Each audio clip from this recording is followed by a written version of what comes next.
کیم لالا سخت په غوسه دی ځکه اوس مهال څلېرویشتونه ډېر هیوادونه په جګړې کې دخیل دي او دی غلی ناست دی او نور د صبر کاسه نسکوره شوې ده. نو د کروز تر ټولو خطرناک راکټونه یې تر ټولو خطرناکې سمندري بیړۍ کې آزمایلي دي او دې عملیاتو ته تر ټولو بریالی نوم ورکول شوی او دو دا کار په رښتیا هم په صحیح شکل ترسره کړی دی.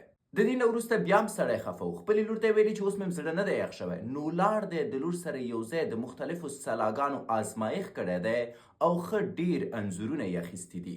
زه ورته یوه خبره کوم کیم لالا زه پوهېږم چې هېڅوک نه غواړي تا سره جګړه وکړي او دا هغه څه دي چې تا دردوي دوامداره تا د نړۍ نه غوښتي چې یو نفر پیدا شي تر څو سره ډغرې ووهئ اما هېڅکله نړۍ د تا سره ځان نه وهي. زه درته یو پیام لرم زموږ همسایه مرتد فوج لري چې ټوله نړۍ ترې نه په تنګ ده او په اسیا کې چې څومره ګندګۍ کیږي د دې مرتد فوج په واسطه کیږي. که د چیرته د کروز په راکټ باندې د دوی نه درز جګ که موږ افغانان د احسانمن یو او فکر وکړه که چیرته ستا سلاګانې او زموږ ایمان په ټولې نړۍ باندې امپراتوري کوی شو.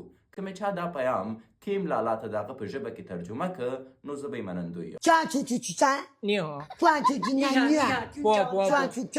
你好。